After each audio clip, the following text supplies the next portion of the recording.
Daanan ka maguna. Asa din ang mga tractor gikan. Gikan na maginag ng spiritual.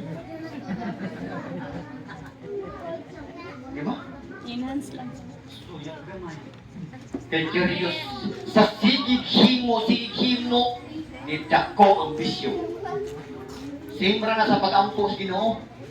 Bisa ginaw ka nga pag-pray, brad. Sis, kung pastor, maulang ako. Sige lang, gamay lang. Pray lang, gamay. Sa sige ni mo, himo ampo, ginagmay. Sa sige ni mo, himoon, matingala ka na abot na Amerika inampuan. Amen! Amen. Pagpapaka ng Ginoo. Doon pa yan yung ampo, sige ni mo, ginahimo kada adlaw. Gamay lang. Matingala ka nga, nagsige ni yung ampo, naabot ang 2 hours, 3 hours. Kay naanad na imong ampo. Pagtingin ba? Anad-anad na gani.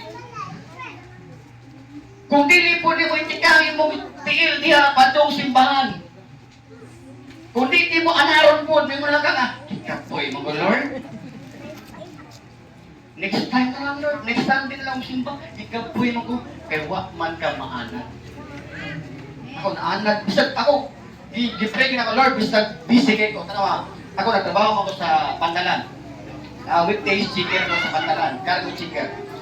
Gini mo siya, Lord. Taga-idog ko og kanabang Sunday nga free ko.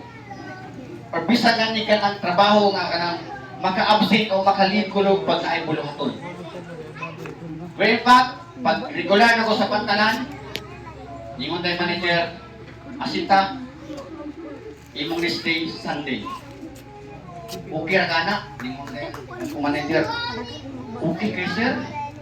Okay. O tinuod, ihatag na mo Sunday, kinakita na mo, kinagalive, bila ko no.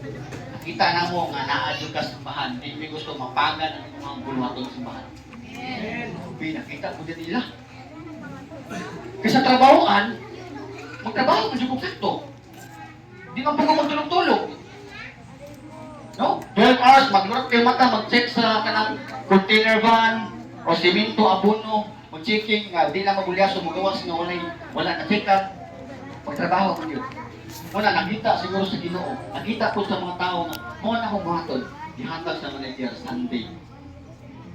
Ibig pag naibuluhaton, sir, pwede ko ma-absent. Sige, leave lang.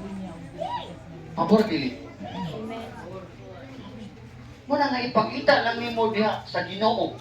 Ipakita lang pud nimo diha sa tao. Kung unsa imuhang ibuhat da sa Ginoo, din ang Ginoo ni mamuhat kanila. Amen! Nya anad-anad sa puna. Amen. Anad-anad sa puna. Kaya kung wala ko maanad sa bulaton sa Ginoo, di mo ko ma-absent kasayangan ng sa kaadlaw ni mo duty. Ikaw dili. Sayang oy. Pwede na ako naipalit sa parcel.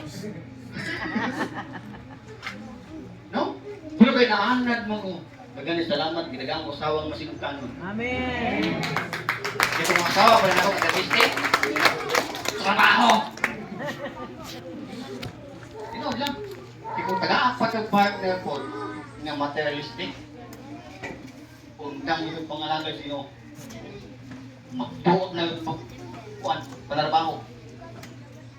Pero tungod kay pinangtabag ko salamat, kaya ang asawa urbana, dili materialistic.